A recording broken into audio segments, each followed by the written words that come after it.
الحمد لله نحمده ونستعينه ونؤمن به ونتوكل عليه ونعوذ بالله من شرور أنفسنا ومن سيئات أعمالنا من يهده الله فلا مضل له ومن يضلله فلا هادي له وأشهد أن لا إله إلا الله وحده لا شريك له وأشهد أن محمدا عبده ورسوله أرسله بالهدى ودين الحق ليظهره على الدين كله ولو كره المشركون اللهم صل على محمد وعلى آل محمد كما صليت على إبراهيم وعلى آل إبراهيم اللهم بارك على محمد وعلى آل محمد كما باركت على إبراهيم وعلى آل إبراهيم إنك حميد مجيد أما بعد فإن خير الحديث كتاب الله وخير الهدي هدي محمد صلى الله عليه وسلم وشر الأمور محدثاتها وكل بدعة ضلالة أعوذ بالله من الشيطان الرجيم بسم الله الرحمن الرحيم يا أيها الذين آمنوا اتقوا الله حق تقاته ولا تموتن إلا وأنتم مسلمون أعوذ بالله من الشيطان الرجيم يا أيها الذين آمنوا اتقوا الله وقولوا قولا سديدا يصلح لكم أعمالكم ويغفر لكم ذنوبكم ومن يطع الله ورسوله فقد فاز فوزا عظيما أعوذ بالله من الشيطان الرجيم حافظوا على الصلوات والصلاة الوسطى وقوموا لله قانتين فإن خفتم فرجالا أو ركبانا فإذا أمنتم فاذكروا الله كما علمكم ما لم تكونوا تعلمون. ബഹുമാന്യരായ സഹോദരന്മാരെ, സഹോദരികളെ, നമ്മളെല്ലാം സൃഷ്ടിച്ച് സംരക്ഷിക്കുന്ന റബ്ബിന്റെ കൽപ്പനകൾ അനുസരിച്ച് യഥാർത്ഥ വിശ്വാസികളായി ജീവിച്ച് മരിക്കാൻ എപ്പോഴും ശ്രമിക്കണമെന്ന് ആദ്യമായി എല്ലാവരെയും ഉണർത്തുകയാണ്. ഒരു മനുഷ്യന് നേരെ ചൊവ്വെ നിലനിർത്താൻ പറ്റുന്ന ഏറ്റവും പ്രധാനമായ കാര്യം അവന്റെ അറിവോ അവന്റെ ബുദ്ധിയോ ഒന്നുമല്ല, സതുപദേശങ്ങളാണ്. സതുപദേശങ്ങൾ കിട്ടിക്കൊണ്ടിരിക്കും തോറും മനുഷ്യൻ അടഞ്ഞുകിടക്കുന്ന മനസ്സുകളിലേക്ക് വെളിച്ചം വരികയും ചിന്തിക്കുകയും മാറുകയും ചെയ്യും മനുഷ്യനാണെങ്കിൽ. നമ്മുടെ മാതാപിതാക്കൾ നമ്മളെ ഉപദേശിക്കാറുണ്ട്, മുതിർന്ന ആളുകൾ ഉപദേശിക്കാറുണ്ട്. പലപ്പോഴും മുതിർന്ന ആളുകൾ ഉപദേശിക്കുന്നത് ആഗ്രഹിക്കാത്ത, അതല്ലെങ്കിൽ ഇഷ്ടപ്പെടാത്ത ഒരു തലമുറയാണ് ഇന്ന് വളർന്നു വരുന്നത്. തെറ്റ് കാണുമ്പോൾ മുതിർന്ന മനുഷ്യന്മാർ ആകരുത്, പാടില്ല എന്ന് പറയുന്നത് ഒരു കുറ്റകരമായി വരെ തീരുന്ന ഒരു കാലഘട്ടത്തിലാണ് നമ്മൾ ജീവിക്കുന്നത്. ഉപദേശിക്കുക എന്നുള്ളത് ഗുരുനാഥന്മാരോ അധ്യാപകരോ അതല്ലെങ്കിൽ മുതിർന്നവരോ ഉപദേശിച്ചാൽ അയാൾ ഒരു കുറ്റക്കാരനായി ഒരുപക്ഷെ നമ്മുടെ നിയമത്തിന്റെ മുമ്പിൽ വരുന്നൊരു കാലഘട്ടം. പക്ഷെ ഉപദേശങ്ങളാണ് ബിൽ മഅറൂഫ് വല തൻഹൗന അനിൽ മുൻകർ. സതുപദേശങ്ങൾ ലോകത്ത് മനുഷ്യ സമൂഹത്തിൽ എന്നെന്നും നിലനിൽക്കണമെന്നാണ് അള്ളാഹുവിന്റെ കൽപ്പന. അതുകൊണ്ടാണ് വെള്ളിയാഴ്ച നിർബന്ധമായും മുതിർന്നവരും കുട്ടികളും ആണുങ്ങളെല്ലാം നിർബന്ധമായും, എന്നാൽ അത്ര നിർബന്ധമില്ല എങ്കിലും സ്ത്രീകളെല്ലാവരും പള്ളിയിൽ വരണം എന്ന് അല്ലാഹുവിന്റെ റസൂൽ കൽപ്പിച്ചത് ആ ഒരു ഉപദേശം കേൾക്കാനാണ്. ഇദാ നൂദിയ ലിസ്സലാത്തി മിൻ യൗമിൽ ജുമുഅത്തി ഫസ്ഔ ഇലാ ദിക്രില്ലാ, അല്ലാഹുവിലേക്കുള്ള ഉപദേശം കേൾക്കാൻ. സ്ത്രീകളെ സംബന്ധിച്ചിടത്തോളം അവരുടെ ഒരു പ്രകൃതിപരമായ കാരണങ്ങളാൽ അവർക്ക് ജുമുഅ നിർബന്ധമാക്കിയിട്ടില്ലെങ്കിലും നമ്മളൊക്കെ കൊണ്ടുവരണം നമ്മുടെ ഭാര്യമാരെ, നമ്മുടെ മക്കളെയൊക്കെ. അത് നമ്മുടെ കുടുംബത്തിലെ ഒരുപാട് പ്രയാസങ്ങൾക്കും പ്രശ്നങ്ങൾക്കും പരിഹാരമാകും. അതൊരുപാട് നന്മ സമൂഹത്തിൽ ഉണ്ടാക്കി കൊടുക്കും. എന്നാൽ ഫർളല്ല സ്ത്രീകൾക്ക് എന്ന് മാത്രം. ഏതായിരുന്നാലും ഈ വെള്ളിയാഴ്ച ഒരു ഉപദേശം കൃത്യമായി ദീനിന്റെ ഒരു ഭാഗമായി, നമസ്കാരത്തിന്റെ 5 വഖ്ത് നമസ്കാരത്തിന്റെ ഒരു ഭാഗമായി ജുമുഅ നിശ്ചയിച്ചത് തന്നെ നമ്മുടെ ജീവിതത്തിൽ നിലനിൽക്കുന്ന ഒരു പ്രധാന ഘടകം സതുപദേശമാണ്. മാതാക്കളും പിതാക്കളും മക്കളെ ഉപദേശിക്കാൻ പോകാത്ത ഒരു കാലമാണ് മുതിർന്നവരടക്കം.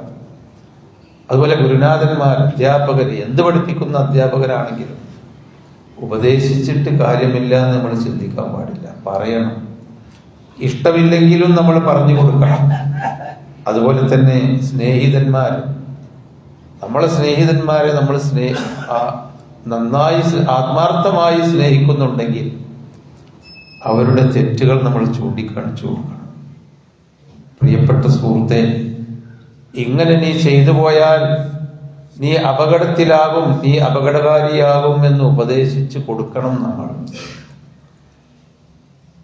നബി സല്ലല്ലാഹു അലൈഹി വസല്ലമ തന്നെ പറ്റി തന്നെ, നബിയെ പറ്റി നബി പറയുന്നുണ്ട്, മസലീ വ മസലുക്കും കമസലി റജുലിൻ ഔഖദ നാറൻ ഫജഅലൽ ഫറാശു വൽ ജനാദിബ് യഖൈന ഫീഹാ വഹുവ യദബ്ബുഹുന്ന അൻഹാ വഅന ആഖുദു ബിഹുജ്സികും അൻനാർ വഅൻതും തുഫ്ലിതൂന മിന്നി. ഞാനും നിങ്ങളും തമ്മിലുള്ള ഒരു ഉപമ പറയുന്നത്, ഞാന് ഒരാളെ പോലെയാണ്. അയാളൊരു വിളക്ക് കത്തിച്ചു വെച്ചു വെളിച്ചം കിട്ടാൻ വേണ്ടി. വിളക്കിന്റെ വെളിച്ചം കണ്ടപ്പോ പാറ്റകളും വണ്ടുകളുമെല്ലാം ആ വെളിച്ചത്തിൽ വന്ന് ചാടി വിളക്കിലേക്ക്, തീയിലേക്ക് വന്ന് ചാടാൻ വരികയാണ്. പാറ്റകൾ വരുമല്ലോ വെളിച്ചം കാണുന്നതിനകത്ത്. അതുപോലെ ചെറിയ ചെറിയ കീടങ്ങൾ, ജനാധിപുകൾ ഒക്കെ വെളിച്ചം കണ്ടപ്പോ അതിന്റെ ചുറ്റുഭാഗത്തും വന്ന് ചാടി ആ തീയിലേക്ക് ചാടാൻ പോകുമ്പോ ഞാൻ നിങ്ങളുടെ മൂട് പിടിച്ച്, നിങ്ങളുടെ പിൻഭാഗം പിടിച്ച് തീയിൽ നിന്ന് തള്ളി പുറത്തേക്ക് തള്ളുകയാണ്. അതിൽ വീഴല്ലി, നിങ്ങൾ ആ തീയിൽ വീണ് കരിഞ്ഞു പോകും എന്ന് പറഞ്ഞ് ഞാൻ നിങ്ങളുടെ പിൻഭാഗം പിടിച്ച് തള്ളുകയാണ് അനിന്നാർ, തീയിൽ നിന്ന്.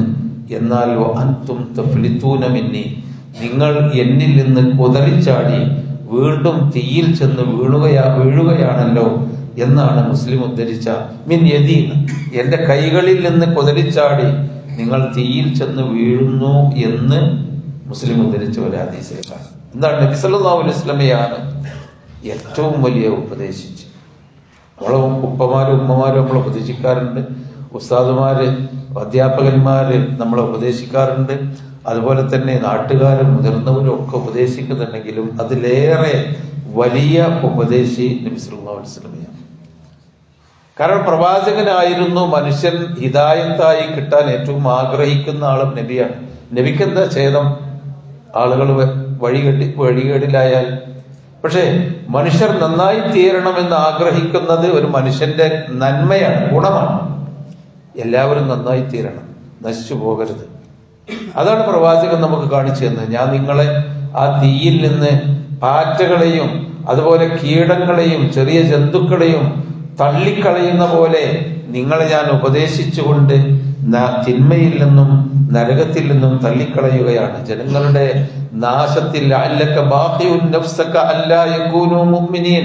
ആളുകൾ വിശ്വസിക്കാതിരുന്നത് കൊണ്ട് പ്രവാചകന് സ്വന്തം ശരീരത്തെ പോലും വേദനിപ്പിക്കുകയും ദുഃഖിച്ച് ശരീരത്തെ നശിപ്പിക്കുകയും ചെയ്യുമാറായിരുന്നു എന്ന് ഖുർആനിൽ കാണാം. ആ പ്രവാചകന്റെ പിൻഗാമികളായ നമ്മൾ മറ്റുള്ളവരെ കൂടി ഉപദേശിച്ച് നന്നാക്കിയെടുക്കുക എന്നത് എത്ര അവർ കുതറിച്ചാടിയാലും, നിങ്ങൾ എന്നിൽ നിന്ന് കുതറിച്ചാടുന്നു, ആ പാറ്റകൾ എന്നിൽ നിന്ന് കുതറിച്ചാടി തീയിൽ വീണ് ചത്തുപോകുന്ന പോലെ മനുഷ്യർ നമ്മിൽ നിന്ന് കുതറിച്ചാടിയാലും നമ്മൾ ഉപദേശിച്ചുകൊണ്ടേ ഇരിക്കണം എന്ന് നബി സല്ലല്ലാഹു അലൈഹി വസല്ലമ ഏറ്റവും കൂടുതൽ ഉപദേശിച്ചിരുന്ന മനുഷ്യന്റെ ഒരു സ്വഭാവമാണ് നമസ്കാരം എന്ന് പറയുന്നത്. ഈമാനും ഇസ്ലാമും ഈമാൻ കാര്യങ്ങളും ഇസ്ലാം കാര്യമൊക്കെ നബി പഠിപ്പിച്ചു.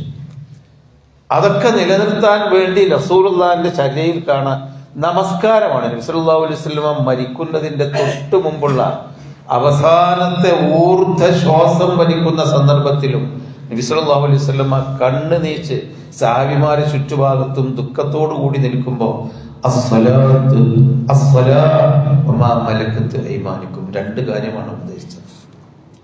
നിങ്ങൾ നിസ്കരിക്കണം. നമുക്കതൊരു ചെറിയ കാര്യമാണ് ഇല്ലേ? എത്ര വലിയ വലിയ വലിയ കാര്യങ്ങളാണ് നമുക്ക്. ഒരു നിസ്കാരം അത്ര നിസ്സാരമാണ്.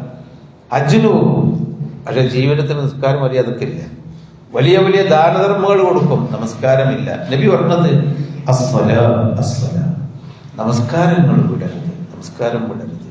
പിന്നെ ഒമാ മലക്കത്ത് അയ്മാനുക്കും, നിങ്ങളുടെ അടിമകൾ എന്ന് പറഞ്ഞാൽ യുദ്ധത്തിൽ നിന്നും മറ്റുമൊക്കെ വില കൊടുത്തും അങ്ങാടികളിൽ നിന്ന് വില കൊടുത്തും മൃഗങ്ങളെ പോലെ വാങ്ങിയിരുന്ന അടിമകളും യുദ്ധത്തിൽ നിന്ന് പിടിച്ചുകൊണ്ടുവന്ന അടിമകളും ഉണ്ടായിരുന്നു. ചോദിക്കാനും പറയാനും ആളില്ലാത്ത മനുഷ്യന്മാർ. അടിമത്വം ഉണ്ടായിരുന്ന ഒരു കാലഘട്ടത്തിലാണ് ഇസ്ലാം അതിനെ നിലനിർത്തിക്കൊണ്ട് അതിനെ ഇല്ലാതെയാക്കുകയാണ് ചെയ്തത്. അടിമകളെ നിരോധിക്കുകയല്ല, അടിമത്വം നിലനിർത്തിക്കൊണ്ട് മെല്ലെ മെല്ലെ അടിമമോചനം. അടിമകൾ നിങ്ങൾ ഉടുക്കുന്ന വസ്ത്രം അവർക്ക് കൊടുക്കണം, നിങ്ങൾ കിടക്കുന്ന കിടപ്പറ പോലെ അവർക്കും കിടപ്പറ ഉണ്ടാക്കി കൊടുക്കണം, നിങ്ങളുടെ കൂടെ അവരുടെ കൂടെ നിങ്ങളും ജോലിയെടുക്കണം എന്നൊക്കെ യജമാനന്മാരോട്, വിശ്വാസികളായ യജമാനന്മാരോട് കൽപ്പിച്ചിട്ട് അടിമത്വം ഇല്ലാതെയാക്കി നബി. ആ അടിമകളെ ഉമാ മലക്കത്ത് അയ്മാനുക്കും, നിങ്ങളെ അടിമകളെ നിങ്ങൾ സൂക്ഷിക്കണം. നബി സല്ലല്ലാഹു അലൈഹി വസല്ലമ അവസാനമായി പറയുന്ന ഒരു സംഭവമായിരുന്നു നമസ്കാരം. ആ ഒരു ഉപദേശം നമ്മൾ എപ്പോഴും കേൾക്കേണ്ടതുണ്ട്. അവ്വലുമായി യുഹാസബുൽ അബ്ദു യൗമൽ ഖിയാമത്തി ബിസ്വലാത്തിഹി. ആദ്യമായി നമ്മളെ വിചാരണക്ക് എടുക്കുന്നത് ജോണ്ട് ഹജ്ജ് ചെയ്തില്ല, കാശുണ്ടായിരുന്നല്ലോ, അല്ലെങ്കിൽ ധർമ്മം കൊടുത്തില്ല, ഇതെന്താ അത്ര വലിയ സേവനങ്ങൾ ചെയ്തില്ല എന്നല്ല, നിസ്കരിച്ചോ. ബിസ്വലാത്തിഹി, നമസ്കാരമാണ് ആദ്യമായി വിചാരണ ചെയ്യുന്നത്. ആ നമസ്കാരം കൃത്യമായി നല്ല നിലക്ക് നിർവഹിക്കുന്നതാണ് ഒരാളെങ്കിൽ സലുഹ അഫ്ലഹ അഞ്ചാമൻ, രക്ഷപ്പെടുന്ന. നമസ്കാരം കൃത്യമായി നിർവഹിക്കുകയാണെങ്കിൽ അവന്റെ വാക്കിലും പ്രവൃത്തിയിലും ഇടപാടിലും ബന്ധങ്ങളിലൊക്കെ ക്രമേണ അവൻ രക്ഷയുടെ മാർഗത്തിലേക്ക് വരും. ഫസദത്ത്, ആ വിഷയത്തിൽ നിങ്ങൾ ഫസാദ് കാണിച്ചാൽ, ആ വിഷയത്തിൽ നിങ്ങൾ നിഷ്ഠക്കുറവ് നടത്തിയാൽ ഫഖദ് ഖാബ, അവൻ ജീവിതം പരാജയപ്പെട്ടത് തന്നെയാണ്. വഖസിറ, അവൻ ജീവിതം അവസാനമായി നഷ്ടപ്പെടും എന്നാണ് നബി പഠിപ്പിച്ചത്. നബിയുടെ ആ ഉപദേശം واستعينوا بالصبر والصلاة وإنها لكبيرة إلا على الخاشعين الذين يظنون أنهم ملاقو ربهم وأنهم إليه راجعون. واستعينوا, നിങ്ങൾ ജീവിതത്തിൽ കിട്ടാൻ വേണ്ടി, നിങ്ങൾ ജീവിക്കാൻ വേണ്ടി, മുന്നോട്ട് പോകാൻ വേണ്ടി പലതിനെയും സഹായം തേടാറുണ്ട്. നല്ല സമ്പത്തുണ്ടായാൽ ജീവിച്ചു പോയി കിട്ടും, നല്ല സ്ഥാനമാനങ്ങൾ ഉണ്ടായാൽ, നല്ല ആരോഗ്യമുണ്ടായാൽ, അതൊക്കെ നമ്മളെ ജീവിതത്തിന്റെ പോഷകത്തിന് വേണ്ടി നമ്മൾ അന്വേഷിക്കുന്ന കാര്യങ്ങളാണ്. അള്ളാഹു പറയുന്നത് വസ്തഈനു ബിസ്സബർ, ക്ഷമയോടുകൂടി തിന്മകളെ അതിജീവിക്കാനുള്ള ആ ശക്തിയാണ് നിങ്ങൾ ആദ്യമായി ജീവിക്കാൻ നേടേണ്ടത്. നിങ്ങൾ ജീവിക്കാൻ വേണ്ടി നമ്മൾ പഠിക്കുന്നത്, ജോലി ചെയ്യുന്നത്, ഗൾഫ് രാജ്യങ്ങളിലൊക്കെ കുട്ടികളും മക്കളും ഇല്ലാതെ ജോലി ചെയ്യുന്നത് എന്തിനാ? ജീവിക്കാൻ വേണ്ടിയാ. നല്ല വീടും നല്ല ഭക്ഷണങ്ങളും മക്കള് പട്ടിണി എടുക്കാതെ ജീവിക്കലാണല്ലോ. അള്ളാഹു പറയുന്നത് ബിസ്സബർ, തിന്മയെ അതിജീവിക്കുക നിങ്ങൾ, അതാണ് ആദ്യമായി വേണ്ടത്. തിന്മയെ മറികടക്കാൻ, തിന്മയിൽ വന്ന് തിന്മയാവുന്ന കത്തിച്ചു വെച്ച തീയിൽ വീഴാതിരിക്കാൻ നിങ്ങൾ ശ്രമിക്കണം. രണ്ട്, നമസ്കരിച്ചുകൊണ്ട് നിങ്ങളുടെ ജീവിതത്തിൽ നിങ്ങൾ ഊർജം വാങ്ങണം. നമസ്കാരത്തിൽ കൂടി നിങ്ങൾ ഇസ്തിആനത്ത്, അള്ളാഹുവിനോട് സഹായം തേടിയിട്ട് ജീവിക്കാനുള്ള ഊർജം നിങ്ങൾ സംഭരിക്കണം. എന്താണ്?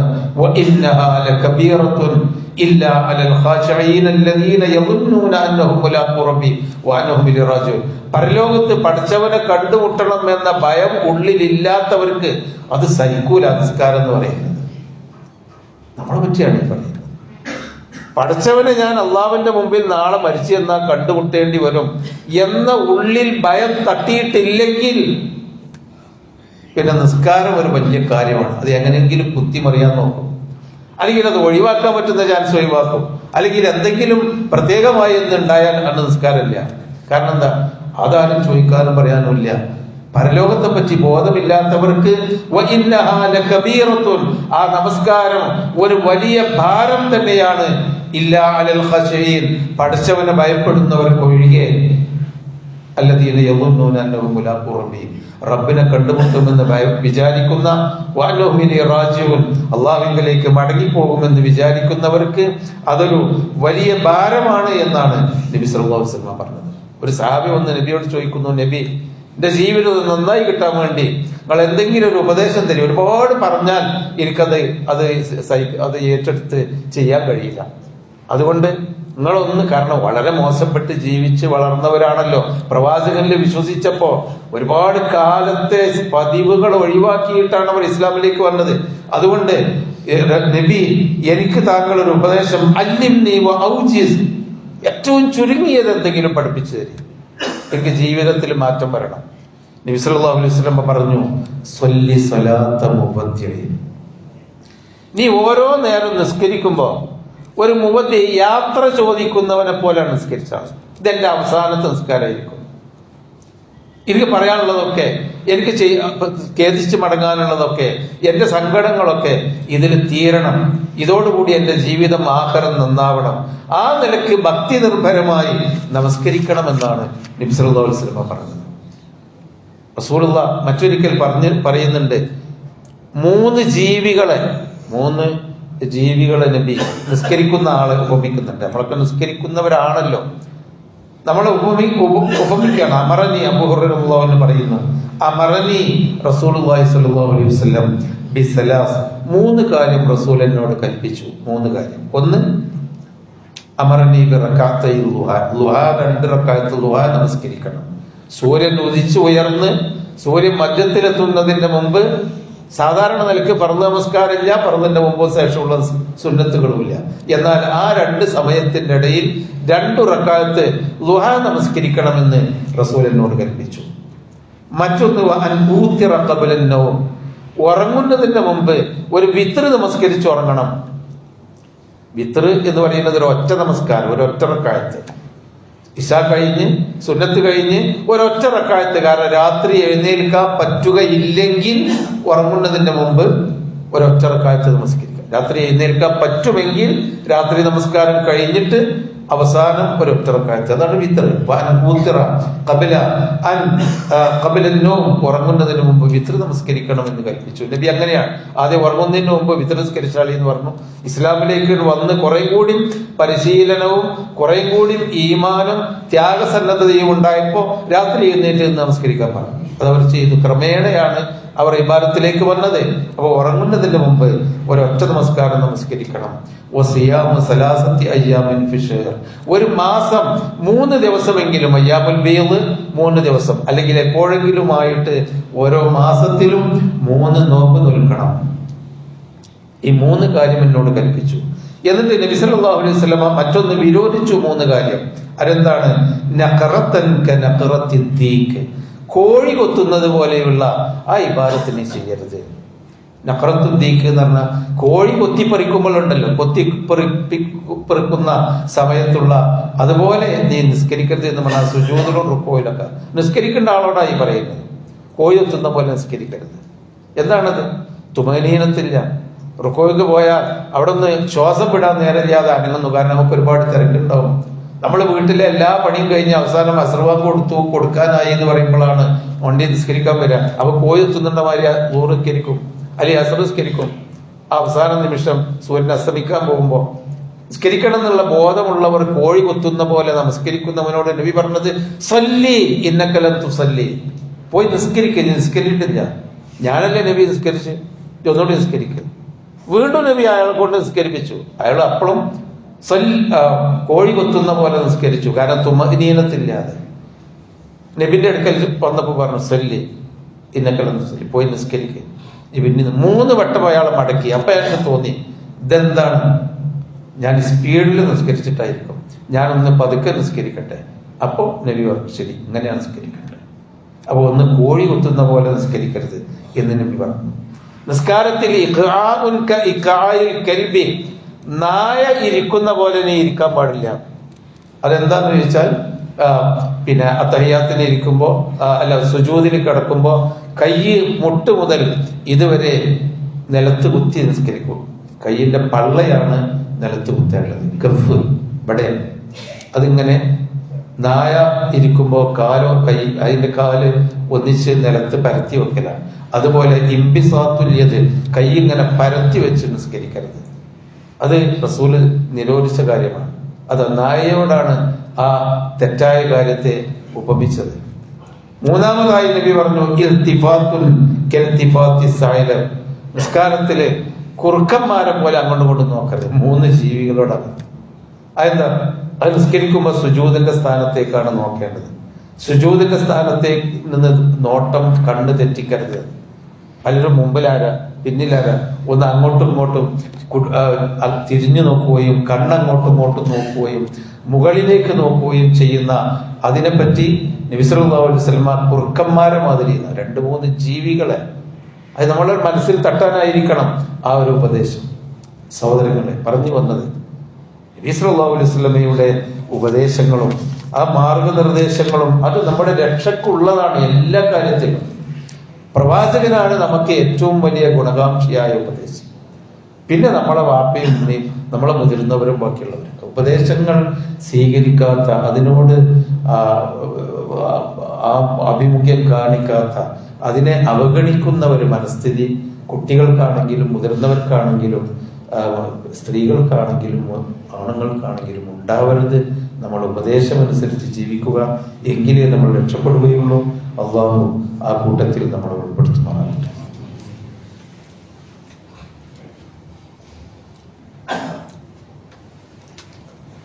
അൽഹംദുലില്ലാഹി റബ്ബിൽ ആലമീൻ വസ്സലാത്തു വസ്സലാമു അലാ റസൂലിൽ അമീൻ വഅലാ ആലിഹി വസഹ്ബിഹി അജ്മഈൻ. അമ്മാ ബഅദ്. അഊദു ബില്ലാഹി മിനശ് ശൈത്വാനിർ റജീം. ബിസ്മില്ലാഹിർ റഹ്മാനിർ റഹീം. ഖദ് അഫ്ലഹൽ മുഅ്മിനൂൻ അല്ലദീന ഹും ഫീ സ്വലാത്തിഹിം ഖാശിഊൻ. വിശ്വാസികൾ നമസ്കാരത്തിൽ സൂക്ഷ്മത പുലർത്തി നമസ്കരിക്കുന്നവരാണ് വിജയിച്ചവർ എന്നാണ് ഖുർആൻ നമ്മൾ സൂറത്തുൽ മുഅ്മിനീന്റെ തുടക്കത്തിലാണ് പഠിപ്പിക്കുന്നത്. നമസ്കാരത്തിൽ നമ്മൾ സൂക്ഷ്മത വേണം. കാരണം അത് നമ്മുടെ ജീവിതത്തിനെ നിയന്ത്രിക്കുന്നതാണ്. കുറഞ്ഞ സമയം അല്ലേ? നമ്മളെ ഇബാദത്തിന്റെ കൂട്ടത്തിൽ നോമ്പ്, നിസ്കാരം, ഹജ്ജ്, ഉംറ, എന്തെല്ലാം ഇബാദത്തുകൾ, സക്കാത്ത്, സദഖ ഒക്കെ ഉണ്ടല്ലോ. പക്ഷെ ആ കൂട്ടത്തിൽ ഏറ്റവും കുറഞ്ഞ നേരം കൊണ്ട് ചെയ്യാവുന്നതാണ് നമസ്കാരം. മറ്റൊന്ന് ഏറ്റവും ലളിതമായി ചെയ്യാവുന്നതാണ് നമസ്കാരം. അമലു യസീർ, വഖത്തുൽ ഖലീൽ, അമലു യസീർ. മൂന്നാമത്തതോ ജീവിതത്തിൽ എപ്പോഴും നിലനിൽക്കുന്ന ആ നമസ്കാരത്തിന്റെ ഗുണം ജീവിതത്തിൽ നിലനിൽക്കും. 5 നേരം നമസ്കരിക്കുന്ന ഒരു മനുഷ്യന് 2 നമസ്കാരങ്ങൾക്കിടയിൽ എന്തു തെറ്റ് ചെയ്താലും, ആ തെറ്റ് ചെയ്യാൻ ആഗ്രഹിച്ചാലും ആ തെറ്റിലേക്ക് മുഴുകാൻ നേരമില്ലാതെ മറ്റൊരു നമസ്കാരം വരും. അപ്പൊ വുദു എടുക്കും, പിന്നെ നമസ്കരിക്കും. അതോടുകൂടി അവന്റെ പാപങ്ങൾ പുറത്തു തരും. പിന്നെയും അതൊരു സ്ഥിരമായി നിൽക്കുകയാണെങ്കിൽ ജീവിതത്തിൽ തിന്മയിൽ നിന്ന് മാറി നിൽക്കാൻ സൗകര്യപ്രദമാകും. ജീവിതത്തിനെ അത് നിയന്ത്രിക്കും എന്ന് മാത്രമല്ല, സവാബുൻ കസീർ, പരലോകത്ത് ആദ്യമായി വിചാരണക്കെടുക്കുന്ന ആ നമസ്കാരം എന്ന അമലിനാണ് ഏറ്റവും കൂടുതൽ പ്രതിഫലമുള്ളത്. എന്നാലോ ഫമൻ തറക്കഹ ഫഹുവ കാഫിർ, അത് ഉപേക്ഷിക്കുന്നവനോ അള്ളാഹുവിനുള്ള വിശ്വാസത്തെ നിഷേധിക്കുന്ന കാഫിറാണ് എന്ന് കൂടി നബി പഠിപ്പിച്ചു. അതുകൊണ്ട് സഹോദരന്മാരെ, നാം സതുപദേശങ്ങൾ സ്വീകരിക്കുക. ജീവിതത്തിൽ നല്ല കാര്യങ്ങൾ ബാക്കി നിൽക്കുന്ന നല്ല കാര്യങ്ങൾ ബാക്കി നിൽക്കുക. നമ്മുടെ കൂട്ടത്തിൽ നിന്ന് പലരും മരിച്ചു പോകുന്നുണ്ട്. നമ്മൾ വല്ലാതെ സ്നേഹിക്കുന്നവർ, നമ്മളെ തൊട്ടടുത്ത ബന്ധുക്കൾ, നമ്മുടെ സുഹൃത്തുക്കൾ ഒക്കെ മരിച്ചു പോകുന്നുണ്ട്. അവർക്കൊക്കെ അവരിൽ നിന്ന് നമ്മൾ കാണേണ്ട ഒരു കാര്യം എന്താണ് അവർ ബാക്കി വെച്ചത് എന്ന് നമ്മളൊന്ന് ആലോചിക്കണം. നമ്മളും അങ്ങനെ മരിച്ചു പോകുമ്പോൾ എന്താണ് ബാക്കി വെച്ചത്? ഇന്നലെയാണ് നമ്മുടെ കൂട്ടത്തിൽ നമ്മുടെ ഖാലിദ് മഹ്മൂദ് എന്ന് പറയുന്ന കോട്ടക്കലുള്ള ഒരു സഹോദരൻ മരിച്ചു പോയത്. നമ്മൾ ഇരുന്ന് നമസ്കരിക്കുന്ന കാർപ്പറ്റ് അദ്ദേഹം ആരോടും പറയാതെ, ആരും ആവശ്യപ്പെടാതെ ഒരു ദിവസം പള്ളി വന്നു. ഇവിടൊക്കെ കാർപ്പറ്റൊക്കെ കേടായികളോ, അദ്ദേഹം പണിക്കാരെയും സാധനം കൊണ്ടുവന്നു. അദ്ദേഹം തന്നെ പണിക്കാരെ കൂട്ടി വിരിച്ച് നിങ്ങൾ നിസ്കരിച്ചോളി എന്ന് പറഞ്ഞ് ഇറങ്ങിപ്പോയ മനുഷ്യനാണ്. കുറച്ചു നമ്മൾ ഈ പള്ളി നിർമ്മിക്കാൻ തുടങ്ങിയപ്പോൾ അടിയിലെ ഒരു നില മാത്രം നിർമ്മിക്കാൻ വേണ്ടി നമ്മുടെ കയ്യിൽ സമ്പാദ്യം ഉണ്ടായിരുന്നു, സഹായം കിട്ടിയിരുന്നു. സ്വകാര്യമായി അദ്ദേഹം വന്ന് പറഞ്ഞു, നിങ്ങൾ രണ്ടാമത്തെ ഒരു നിലയും കൂടി ഇട്ടുണ്ട്, പള്ളിയല്ലേ എന്നോടുക്കാൻ പറ്റില്ല, ആരോടും പറയരുത്, ഇതൊരു സ്വകാര്യമാണ്. ഇങ്ങനെയൊക്കെ ബാക്കി വെച്ച മനുഷ്യന്മാര് ഒരുപാട് ആളുകൾ നമ്മിൽ നിന്ന് ബാക്കി മരിച്ചു പോകുന്നുണ്ട്. അങ്ങനെ ബാക്കി വെക്കുന്ന കൂട്ടത്തിലായിരിക്കണം അല്ലാഹു അദ്ദേഹത്തിനും നമുക്കെല്ലാവർക്കും നമ്മിൽ നിന്ന് മരിച്ചുപോയ നമ്മളെ സഹോദര സഹോദരിമാർക്ക്, ഉപ്പമാർക്ക്, ബന്ധുക്കൾക്കൊക്കെ അവരുടെ അമലുകൾ സ്വീകരിക്കുമാറാവട്ടെ. അവരിൽ നിന്ന് വന്നുപോയ തെറ്റുകുറ്റങ്ങൾ വിട്ടുപുറത്ത് മാപ്പാക്കി തരുമാറാവട്ടെ. അദ്ദേഹത്തിൻ്റെയും അദ്ദേഹത്തിൻ്റെ കുടുംബത്തിനും അല്ലാഹു തആല ശാന്തിയും സമാധാനവും നൽകുമാറാവട്ടെ. നല്ല കാര്യങ്ങൾ ബാക്കി വെച്ച് മരിക്കാൻ നമുക്കെല്ലാവർക്കും അല്ലാഹു തൗഫീഖ് നൽകുമാറാവട്ടെ. ربنا آتنا في الدنيا حسنة وفي الآخرة حسنة وقنا عذاب النار. تقبل منا إنك أنت السميع العليم وتب علينا إنك أنت التواب الرحيم. اللهم اغفر للمؤمنين والمؤمنات والمسلمين والمسلمات الأحياء منهم والأموات وصلى الله وسلم على خير خلقه محمد وعلى آله وصحبه أجمعين.